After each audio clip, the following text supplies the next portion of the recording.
Has anyone recognized who you are just by hearing your voice? Not yet. I don't think so. Nobody stopped me on the street or anything. So It's not that different from Mia's voice, right?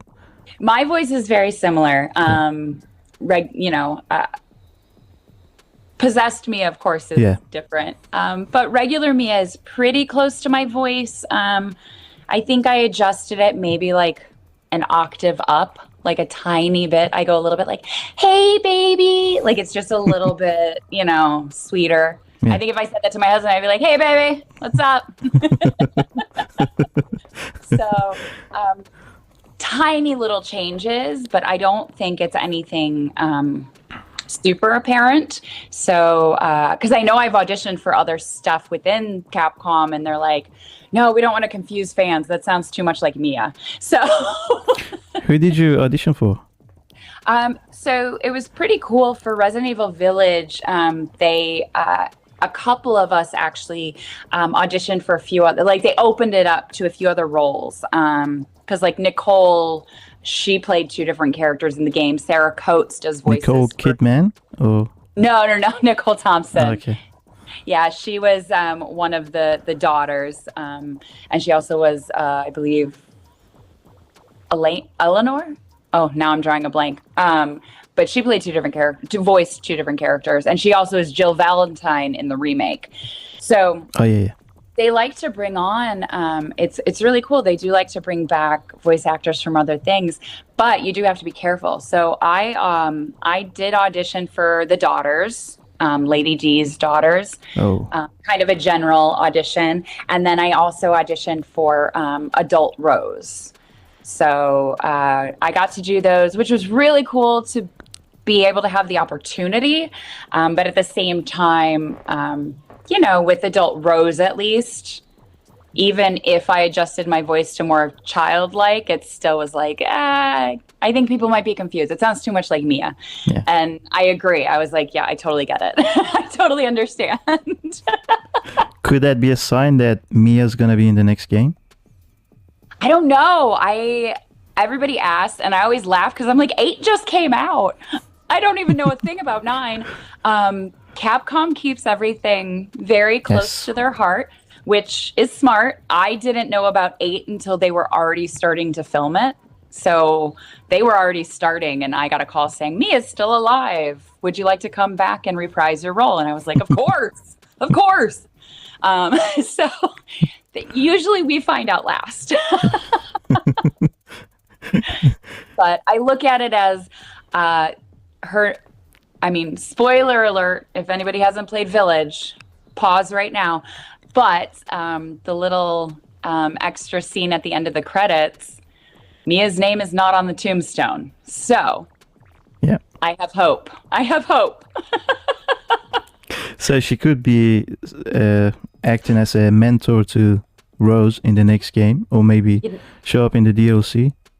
I mean, yeah, you never know. Capcom, they were smart. They left it open to do many different things with many different characters. So I always just look at it as, knock on wood, I haven't been killed off yet. So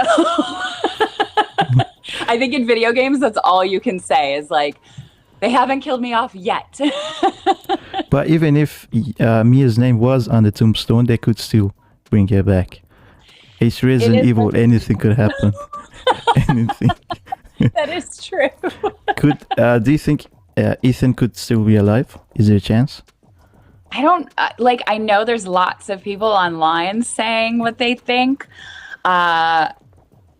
It does end with now we've concluded the father's story, so that makes me think it's over. But at the same time, I'm like, Mia and Ethan never got to say goodbye. They never got their ending. So the sap in me wants Ethan to not be dead. The happy ending in me wants him to still be around. I know. I like to think he still is, even if it's just a small role. He could come back.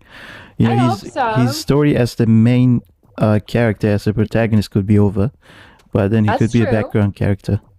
That's very true. I never thought about it that way. Or he could be connected with Rose through the mold and, That's more what consciousness and all. Yeah, because we all know now Rose has something going on. She's special like her father. So. Yeah. Yeah. Were you aware that Mia was going to be... you just answered that, don't worry. Like, which one?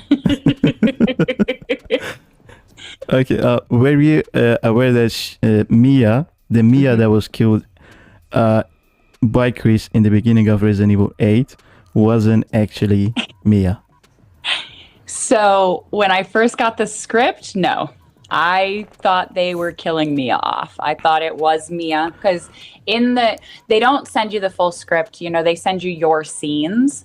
So I just got that first scene and nothing in it says that it's not Mia. So I read it and I was really excited and really sad all at the same time. I was like, yay, I get to go back and I get to see Todd and get to like revise my role with the daughter. And then I'm blown to bits. So I was a little bummed out about that, but I was like, I got to trust Capcom. Like they know what they want. They know what they want their stories to be. So I was also really excited to see like, okay, I wonder like where this story will go if that's how they're starting the game. Like that's one heck of a beginning. So when I got on set for that first day of filming, I was talking with Todd and we were just talking about, being excited to be back, and he had already started working. So he was telling me about, some of the stuff he was already starting to do on the game. And I told him that I was so bummed that, they're killing me off so quick. And he just looked at me and was like, oh, you don't know. I was like, I don't know what. And he told me that it wasn't really Mia. And I was like, I am still alive. So you weren't supposed to know at that point? Or they just forgot to tell you?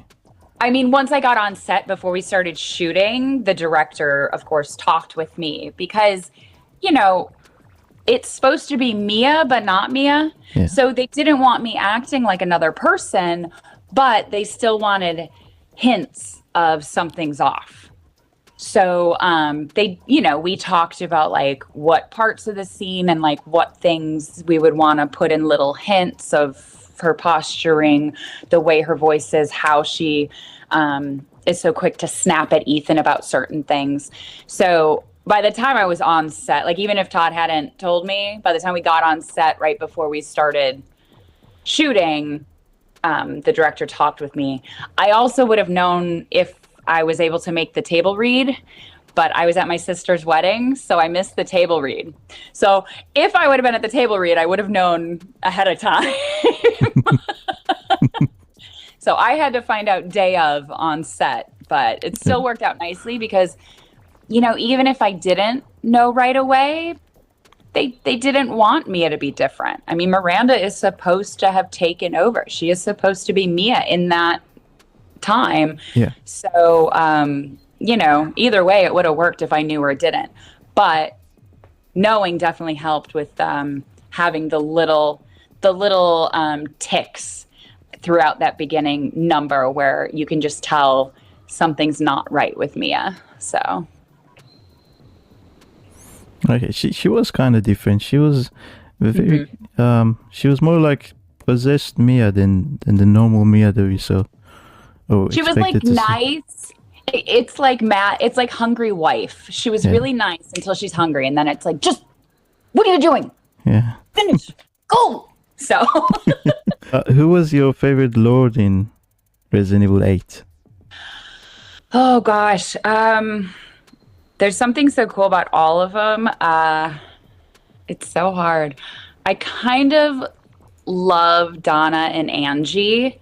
The whole idea about dolls attacking you is terrifying. Like Chucky scared the crap out of me. Like Chucky was terrifying. Chucky was a nightmare of my childhood. Exactly, same. So I think the fact that they kind of brought that in of having like possessed dolls that you have to fight is so terrifying. And then the fact that they like attack you with scissors and knives, like it's just it's the scariest thing it's so scary. So I kind of loved that. And I also really like the fact that like Donna's backstory, like I hope they do more with her, because I feel like poor Donna, she didn't deserve all the awful things that happened to her. So I really do love that lore. All of them are amazing, but there's something about the dolls that just makes me Yeah, her part was the most interesting, but the shortest too at the same time. Yeah. So And it was the most scary as well. Here's to hoping we learn more about her. Hopefully. I like your laughter. It sounds like you're gonna turn musical all of a sudden. It's like you're gonna start singing opera. I think part of it, I think it's the Disney in me. I've always had a very like silly, high-pitched laugh that you're like, is she about to break into song? What's happening? Who were your favorite characters in Resident Evil 8? You talked about Donna, obviously there's Mia, and obviously Ethan. Who else? Yep. God, all of them were so fun. I love Moreau, who Jesse played, and he was Lucas in 7. So that was really cool, him coming back. And I actually didn't get to see him work, so I didn't get to see his stuff until the game came out. And the first time I heard the voice of his voice, I just burst into laughter. I was like, that is the best, like, weird fish-like voice. Like, it's so funny. And the fact that he's such a sap with his Hallmark movies, like, I just want to hang out with him and just like drink wine and eat cheese and watch Hallmark movies. It seems like it'd be the best night, like the perfect girls' night. So I really, really liked him. Lady D, of course, and the daughters. I've always loved vampires. I think Lady D being like almost 10 feet tall is amazing. But Lady D reminds me of the evil queen from Snow White, which is one of my favorite villains. Yeah. She has that very ethereal way, stature and voice and just her movements. Everything about it seems so royal. And so it just always reminded me of the evil queen. So she is definitely a favorite villain also, mainly because of that. I was like, it's basically like evil queen times 10. I mean, I loved but I could go on about every character. True. Was your Resident Evil 7 experience any different from Resident Evil 8? And which one do you prefer? They were both very different. A lot of that had to do with COVID, of course. So Resident Evil 7, I worked on it a lot more. Mia's in the game more, so I was on set more. I worked with more characters or other actors. And with Resident Evil 7, even when I wasn't doing scenes with other people, usually I would do scenes that day, so I would come in. So I get to watch and hang out with all the other actors. And then we'd have scenes with each other, or I'd watch group scenes. So Resident Evil 7, there was definitely more of like a on-set camaraderie and getting to know each other that then fed outside of it. Whereas Resident Evil 8, Mia is not in it a lot, and she's in it with only a few specific characters. So I actually didn't get to work with most of the actors on 8. I met a lot of them after the game came out, and I've become friends and am now working with them now that the game is out and open and available. But when we actually worked on it, I only worked with Todd, my Ethan. I got to work with Jeff Sheen, who plays Chris Redfield. And then I'm trying to think. And then there were a few other people that were like more like background agents, things like that. But I really didn't get to work with, I didn't get to work with Donna and Angie. I didn't get to work with Lady D and the daughters or Heisenberg. So it was a different in that experience. It was more limited because when COVID happened, we had to put everything on pause. Then once we were able to go back to work briefly, we had to make it safe. So instead of having these big group, scenes, it became just one-on-one. So we'll never know if it was meant to be something different or not. I think the game turned out amazing.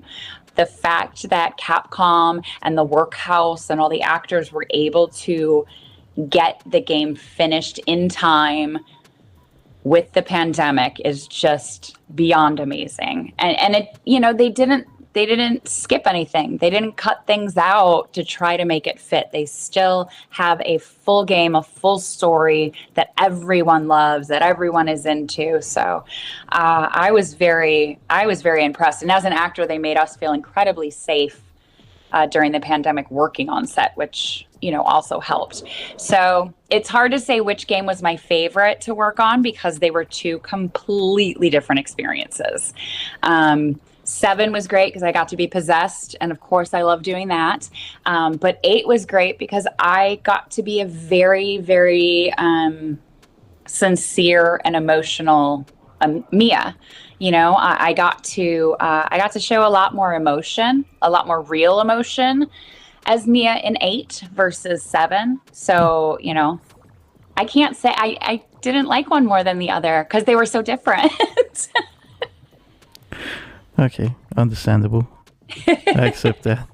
Okay, thank you. Thank you for not making me choose. No worries. How long did you work on Resident Evil 8?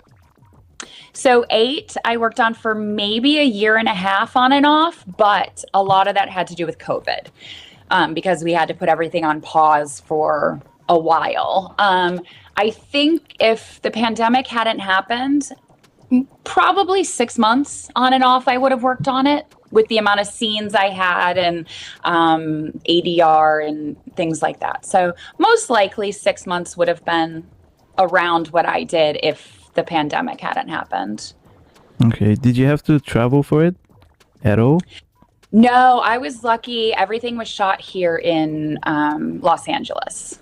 So, yeah, everything was done here. Most traveling I had to do was to drive to the motion capture stage, which isn't too far.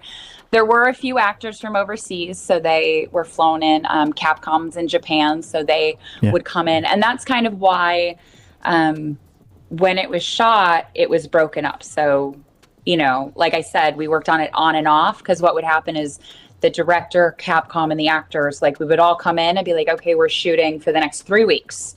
And then we would stop. Maybe a month would go by and they'd come back in and go, okay, we're doing all the ADR. So now we're doing all the voice stuff for a while. So it would do stuff like that. And then when the pandemic happened, there was the switch of, okay, we can't fly in the director or Capcom, and we can only have the actors who currently live in LA do it. So it was very different being on set wearing a mask and having little TVs on wheels come in and there's the director telling you what to do and Capcom letting you know if they liked it or what they want to change. So you were talking to lots of screens doing the scene. Do you think that we've seen enough of Mia, that she has reached her full potential as a character? I mean, I don't think so. I would love it if Mia got to do a little bit more fighting. I would really love to get to show kind of an Ethan side to Mia, that protagonist, I guess. I think it would be really cool. You got to see a lot of different stuff, but there's a lot of Mia's backstory, and then the future with Rose, like all these things that we don't know about. So I'm hopeful. I'm really hoping that Mia's not done because I feel like there's potential to have a really cool, you know, female heroine, I guess. I think there's the possibility for that. But at the same time, Resident Evil has a lot of amazing female characters that they can always bring in and use. So I don't know. Part of me loving video games would love like if Jill and Mia came together and like Jill could train Mia. That would be awesome. Would be so cool. Yeah. That would be really cool, yeah. I figure Chris trained Ethan, maybe Jill can train Mia. So I don't know. I don't want to get anybody hopes up. I'm not saying that's happening, but I think it would be really cool. So what you're actually saying is that Resident Evil 9 will be Jill and Mia alongside each other fighting evil. Not saying that, saying... So you confirmed it. Okay. I would think it would be really cool. So you leaked it. Okay. I wish. Oh gosh, wouldn't that be But neat? no, honestly, that would be really cool if they happen. They just have so many great characters that they can choose from. We now have Rose. You have from the past. You have Claire, Jill, Ada, like Shelley. Like there's just so many characters that they can choose from, and I just feel like women in gaming is really exploding and becoming so normal, and I love that so much. So I think it would be really cool to get, one of these female characters, or even, they did create a new one, Rose, like any of these characters, to really have them get to be so much more. It would be exciting to see that. So I'm always hopeful. I have lots of nieces that I would love for them to be able to look up to different female video game characters and stuff. And if I ever got to voice them, that would be even better.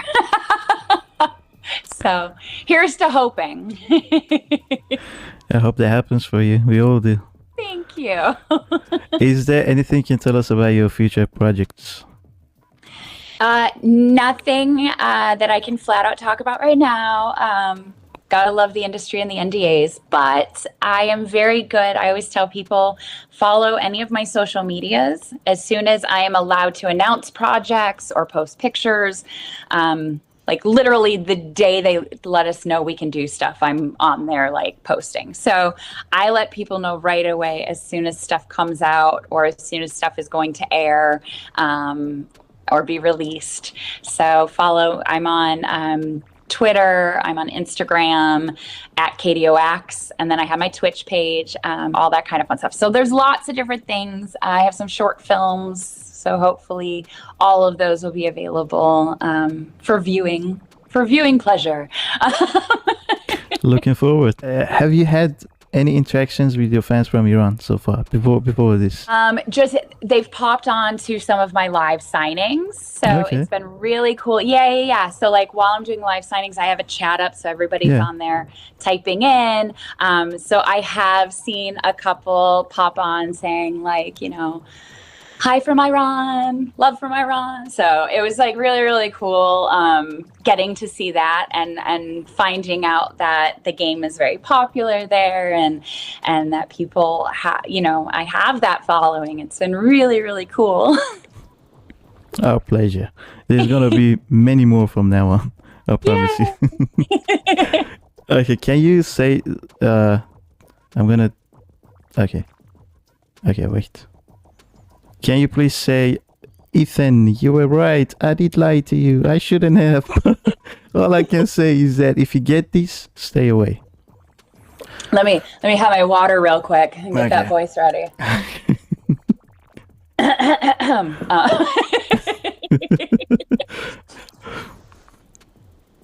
Ethan, you were right. I did lie to you. I shouldn't have, but all I can say is that if you get this, stay away. That was awesome. Well done. That was amazing. Thanks. Can you please say, Ethan, you shouldn't be here. Oh, how Mia says it. How Mia? Oh, poor confused Mia. Ethan? You shouldn't be here. Awesome. That was perfect. Okay, is there anything you would like? It brings me all back.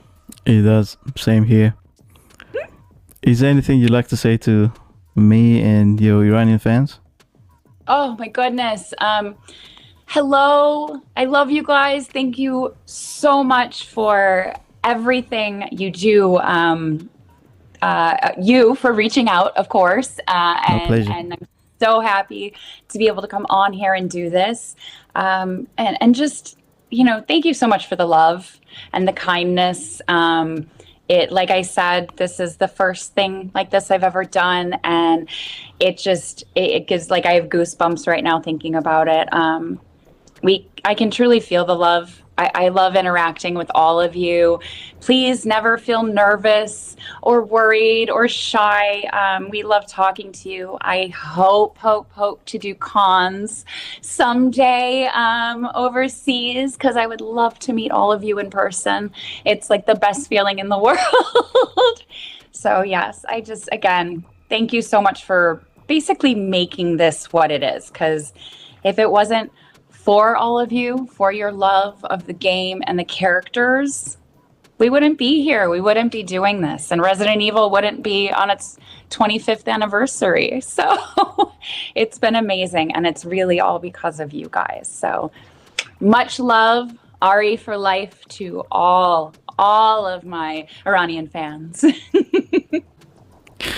So that was about your all of your Iranian fans and all your fans all over the world. What about me personally? You personally, thank you. Thank you so much for reaching out. I know you said you were a little nervous. I'm so glad that you pushed that. Don't be nervous. I'm glad you pushed that aside. Just scared of Mia. Yes, that's all. No, it's only when she's like, oh, okay. Only that kind of stuff. Katie's nice. So you got to talk to Katie. I had so much fun. I'm just so grateful you reached out. And you know, we were able to set this up, because I love doing this. I love chatting. Thank you for being such a fan and doing all this and making me feel so comfortable doing this. Thank you. You're just awesome. That's why. Keep doing it. I'm sure all of your Iranian fans are truly appreciative of this. So thank you so much for having this platform and doing this for all of us. Thank you. Thank you for being here. Thank you for accepting my invitation. And I am honestly honored and proud that I had this chance to have a chat with you. And thank you so much. I won't take any more of your time. Have a great day.